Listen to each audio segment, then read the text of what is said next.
Welcome back to the Wellbeing Matters. Happy New Year. I am so pumped to see everyone that join us in this journey of Wellbeing Matters, especially the community members on our virtual platform and you watching me today. So thank you for listening and also thank you for enjoying the episodes that we've had on this channel so far and also sharing on my journey as a podcaster. Let's say that health podcaster.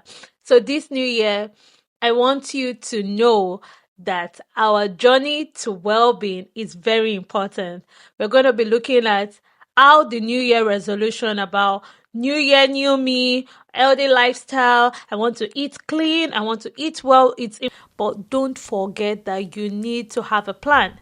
New Year goals, New Year, new me for food is important, but we also want it to be something that is sustainable for you. So let's go into today's details of New Year goals of healthy eating. I know we really don't like talking about goals because it kind of put us in a fix, or like you think, oh, I'm going on a pressure line for myself or for my family. You should not just run on productivity goals for yourself, for your career, for your organization without having a productivity goal for your health. What will be your productivity goal, especially if you're food insecure and you don't have a lot of cash at hand, but you still want to live a healthy life? Don't forget, two things can coexist, such as being overweight or having obesity and also being food insecure.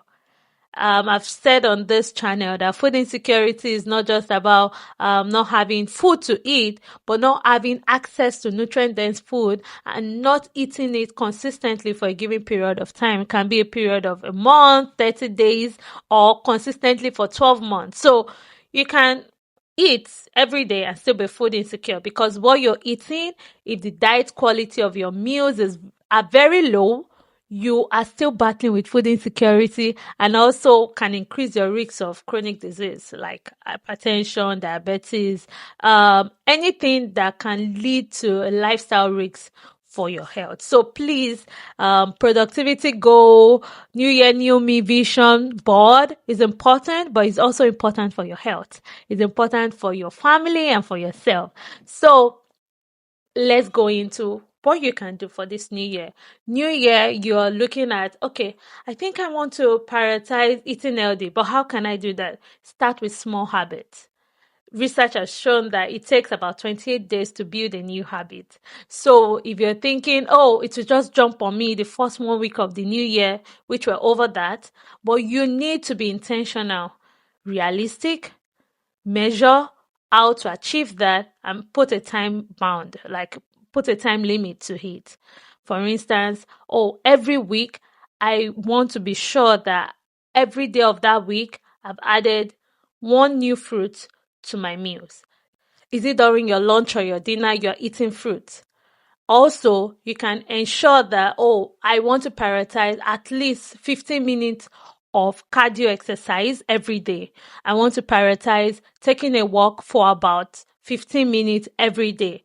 That is part of your goals, but you're also breaking it into smaller habits for you to achieve that goal for the new year.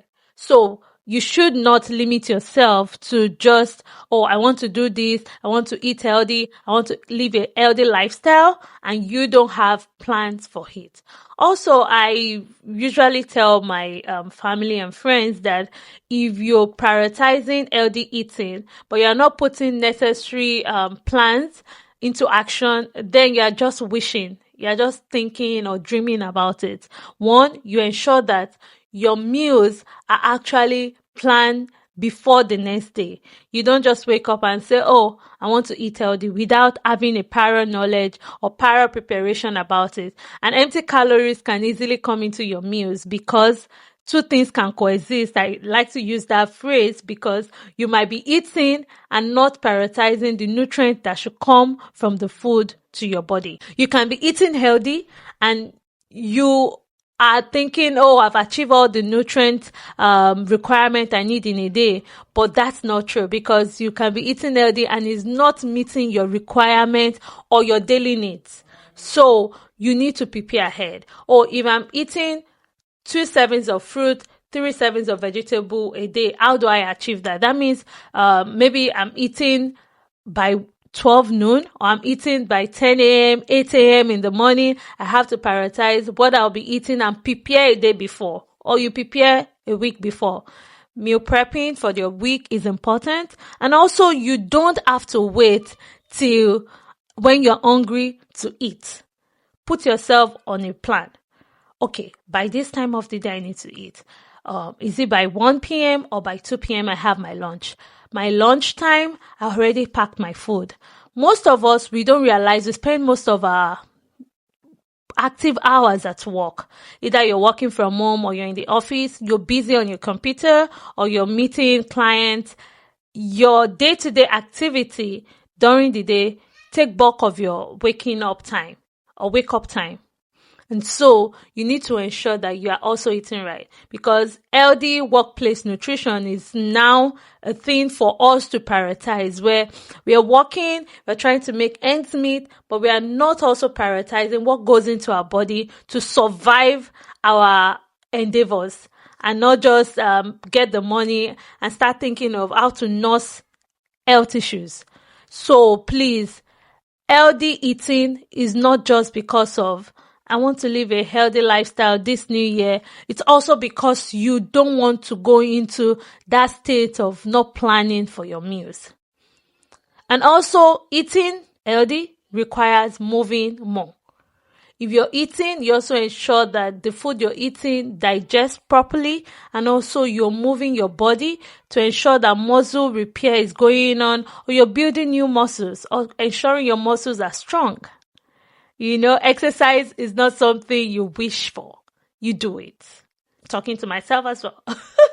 You do it. Let's prioritize getting our body moved this new year.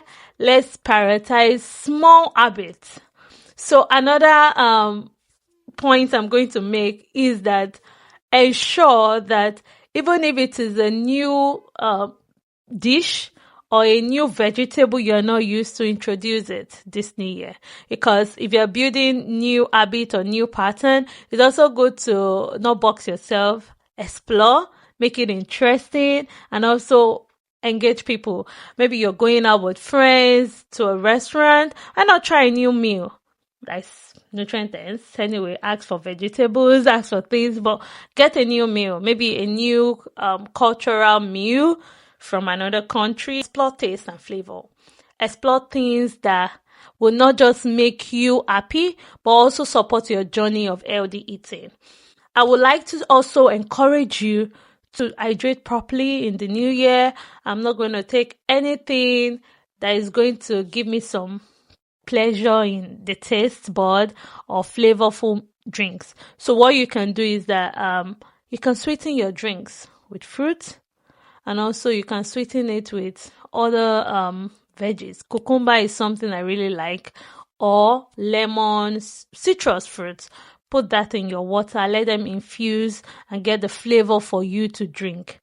Also, don't just say, oh, I'm hydrating, but I don't have other plans in terms of, okay, how to ensure consistency.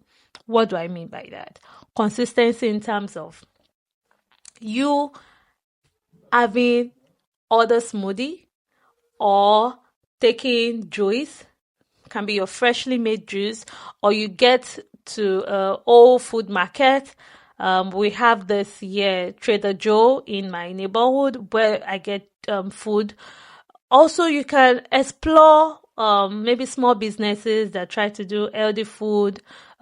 They sell them, so that you are not also burdened with meal preparation. I know food literacy also involves meal preparation, your budgeting, you sourcing for food, trying to be good and great with your food choices. But don't get too overworked with the planning that there is no implementation or sustainability to make you eat that food consistently or make it a habit. And so if you're battling with habit building, you can also do habit stacking. Maybe while preparing your meals in the morning, you're also trying to ensure that there's freshly made food you've gotten a portion into batches for the new week or a week before, like I mentioned earlier in this conversation. I also think that grocery shopping with a list helps better. For me personally, I do that. And for you, it can be grocery shopping using the meals you guys eat at home or you frequently buy, and you try to make homemade version of those meals.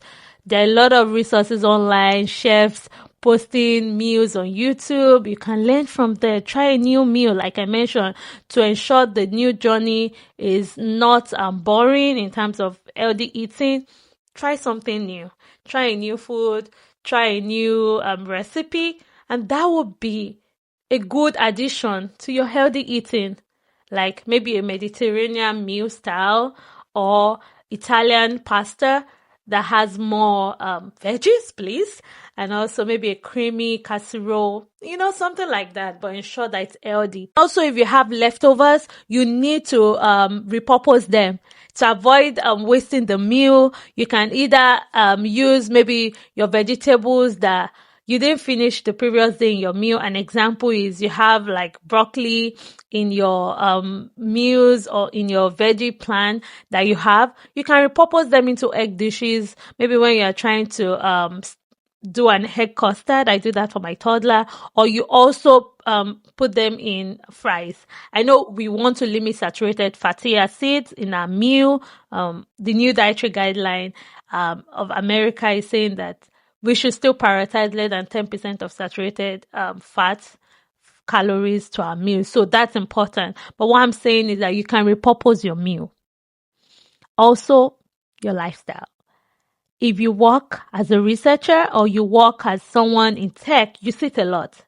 Sitting is now the new smoking in terms of our cardiometabolic risk factors, because when you sit too much, the blood flow in your body is not at optimal. And also, sitting more than 5 hours a day at once is very risky because you need movement. You need to move.